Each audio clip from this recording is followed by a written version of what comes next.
Good morning, students. Welcome once again to my class, and this video is for class 7. Let's continue our chapter 4 of history, that is the Mughal period, and we'll do the revision of this chapter.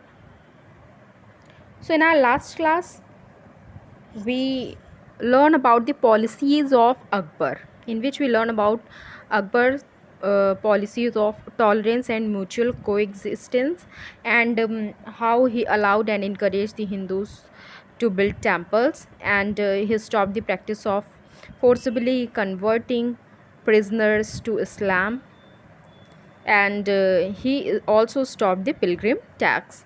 And the last topic was Akbar's interactions with people of different faith. So when Akbar interacted with people of different faiths, which made him realize that religious scholars or the religious teachings created divisions and disharmony in his reign, which eventually led to the idea of a new religious path called Dine Lahi.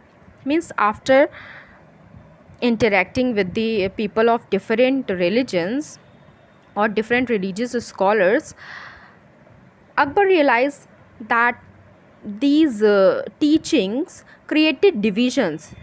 ये सारी जो religious जो धार्मिक teachings हैं, बातें हैं, उपदेश हैं, इसी ने लोगों के बीच में डिवीज़न क्रिएट कर रखे हैं. लोग अलग अलग धर्मों में इसी वजह से बटे हुए हैं, इसीलिए लोगों के बीच में असहयोग की भावना है. And which eventually led to the idea of new religious path, जिससे उनके दिमाग में एक नए धार्मिक रास्ते, रिलीजियस पाथ की बात आई. दैट इज़ कॉल्ड दीन लाही. दीन लाही, religion of one god. In fact, Din Ilahi was a moral code of conduct. It was not a religion. वो कोई धर्म नहीं था, ये सिर्फ moral values थी लोगों को जो follow करना था. It was a very simple path which encouraged people to believe in one god.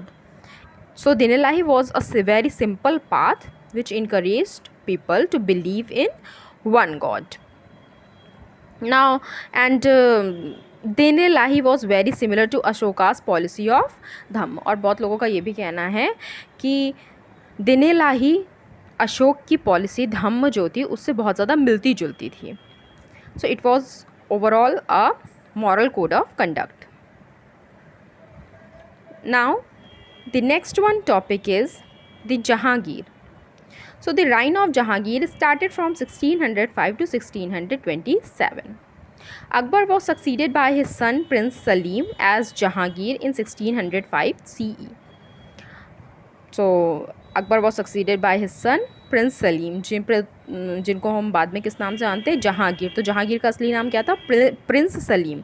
And the reign of Prince Salim और Jahangir started from 605 to 1627. The mother of Jahangir was a Kachhwa princess, means a daughter of Rajput ruler of Amber, which is modern day known as Jaipur. Military campaigns started by Akbar was continued by his son. जो भी military campaigns movements start किए गए थे अकबर के द्वारा, उसको आगे continue किसने किया? अकबर के बेटे ने. And he strengthened Mughal control over Awadh and Bengal. He defeated Amar Singh, ruler of Mewar, but Jahangir allowed him to rule over his territories on the condition of accepting Mughal service.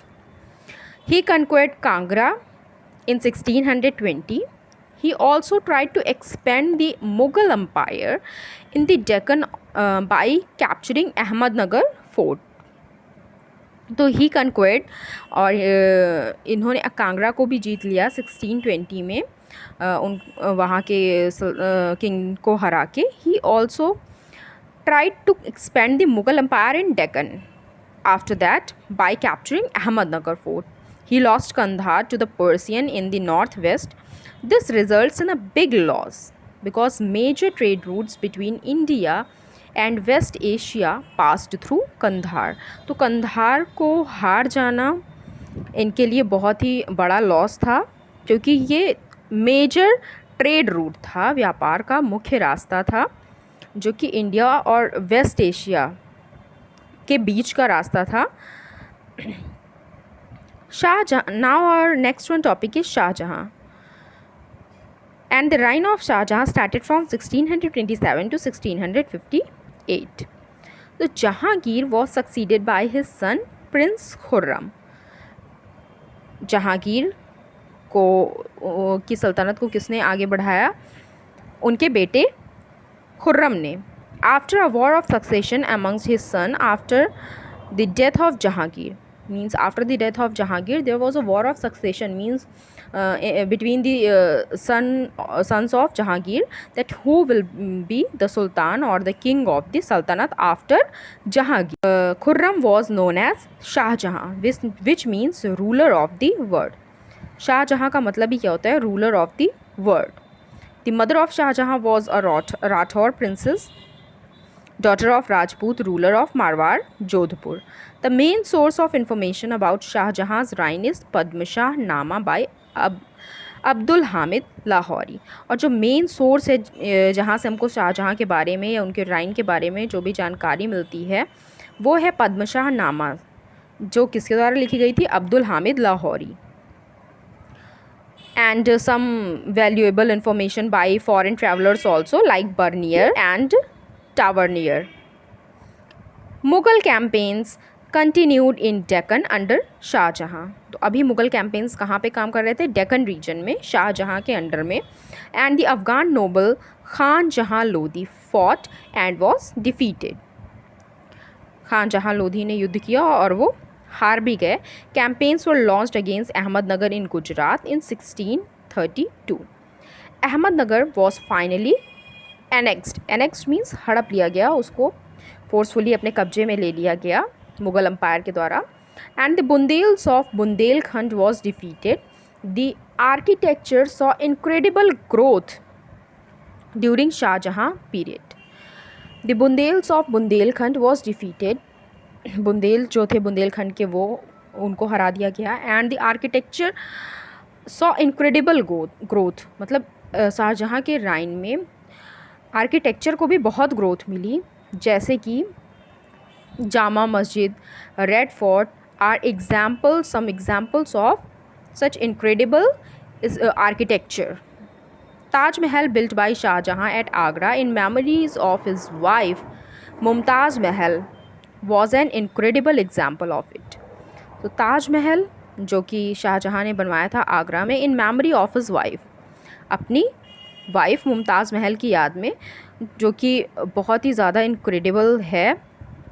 He also built a new city called Shahjahanabad and made it his capital. इसके साथ साथ इन्होंने एक new city भी बनाई जिसका नाम था शाहजहानाबाद, जिसको उन्होंने अपनी कैपिटल बना ली। And he fell ill in 1657 and in 1657 to 1658 there was a conflict over succession among the Shahjahan's 4 sons।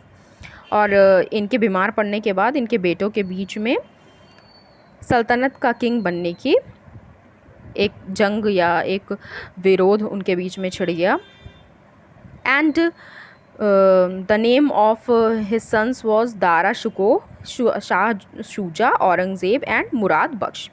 And Aurangzeb was victorious and his 3 brothers were killed। और बाद में औरंगज़ेब ने अपने बाकी 3 भाइयों को मार के विजय प्राप्त की। And he imprisoned Shah Jahan for rest of his life at Agra fort. और औरंगज़ेब ने अपने फादर को, शाहजहाँ को, उनकी बाकी की ज़िंदगी के लिए आगरा फोर्ट में प्रिजन कर दिया, बंद कर दिया जेल में। And now from here the reign of Aurangzeb started from 1658 to 1707. So Aurangzeb was the last of great Mughal emperors। तो ये आखिरी great Mughal ruler था who ruled for 49 years। The Mughal empire reached its largest extent under Aurangzeb। His empire covered nearly the whole of India। अभी तक इनका जो empire था उन्होंने लगभग पूरे इंडिया को कवर कर लिया था, पूरा इंडिया ऑलमोस्ट इनके अंडर में आ चुका था। He had increase the land tax from 1/3 to 1/2 of the produce देना होता था। He also sent armies against the Deccan Sultanate because he wanted to crush the power of Marathas and strengthen his position in the Deccan. He occupied Bijapur in 1685 and Golconda in 1687. However, these defeats did not benefit the empire because it was difficult to manage these lands since they were too far from the capital. लेकिन इन जगहों को जीतने का, डेक्कन या बीजापुर, गोलकोंडा, इन जगहों को जीतने का भी कोई ख़ास बेनिफिट नहीं हुआ उनके एम्पायर को, कोई ख़ास प्रॉफिट नहीं हुआ. Why? Because it was difficult to administer or manage these lands because it was too far from the capital, क्योंकि ये उनकी कैपिटल से काफ़ी ज़्यादा दूर थी ये जगहें और इनको एडमिनिस्टर कर पाना, मैनेज कर पाना मुश्किल था इतनी दूर से. He personally managed campaigns in the Deccan against the Marathas from 1698. He failed to strengthen his position in the Deccan because even after realizing that Marathas were a powerful enemy, he did not try to make peace with them. Means he failed to strengthen his position in the Deccan. इनको डेक्कन में अपनी position बनाने में क्यों मुश्किल हुई? क्योंकि इनको रियलाइज़ होने के बाद कि मराठास इनसे ज़्यादा पावरफुल हैं, ये बहुत ही ज़्यादा पावरफुल एनिमी हैं, उसके बावजूद इन्होंने उनके साथ कोई भी समझौता नहीं किया, शांति समझौता कोई भी नहीं किया. And his death was also followed by a succession fight amongst his son. और इनकी मौत भी कैसे हुई? जब इनके बेटों के बीच में उसके बाद काफ़ी ज़्यादा सल्तनत में कौन किंग बनेगा, कौन एम्पायर का किंग बनेगा, इसको लेके काफ़ी ज़्यादा फाइट चल रही थी. Mughal traditions of succession. The Mughals did not believe in the rule of primogeniture means ज्येष्ठाधिकार. मुग़ल ट्रेडिशन में या मुग़ल एम्पायर में ये रूल नहीं था कि जो बड़ा बेटा होगा एम्पायर का, या जो भी सुल्तान का बड़ा बेटा होगा या किंग का बड़ा बेटा होगा, उसे ही राजा बनाया जाएगा. It was not like that in the Mughal tradition.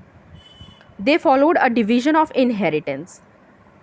उन्होंने इनहेरिटेंस सिस्टम फॉलो किया, मतलब कि जिसमें कॉपर्सनरी इनहेरिटेंस, जिसमें हर एक बेटे को अधिकार होता था बराबर अपने पूर्वजों की संपत्ति में या अपने पिता की जो भी लेगेसी है, हेरिटेज है, उसमें बराबर का अधिकार हर बेटे का होता था. Mughal relations with other rulers. Mughal rulers campaigned constantly against rulers who refused to accept their authority. Many other rulers also joined them voluntarily because they became powerful, such as Rajput. तो मुग़ल रिलेशंस कैसे थे? बाकी सारे ruler के साथ उनके relation कैसे थे? तो मुग़ल रूलर्स ने अपना मूवमेंट या कैंपेन उन रूलर्स के लिए कंटिन्यू रखा जिन्होंने उनकी अथॉरिटी को एक्सेप्ट करने से मना कर दिया था. लेकिन कुछ ऐसे भी रूलर्स थे जैसे कि राजपूत, जिन्होंने उनकी अथॉरिटी को एक्सेप्ट कर लिया था. उनके साथ उनके जो रिलेशंस थे बहुत ही अच्छे थे. Some of the Rajput rulers also married their daughters into Mughal families and received high positions during their reign. But many resisted as well.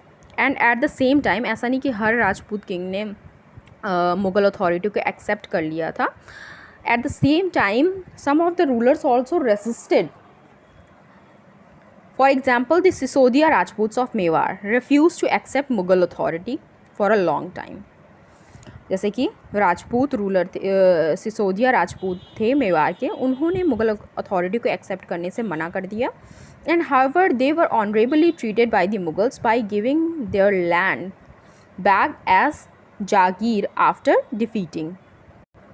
Although the careful balance between defeating but not humiliating their enemies enabled the Mughals to extend their influence.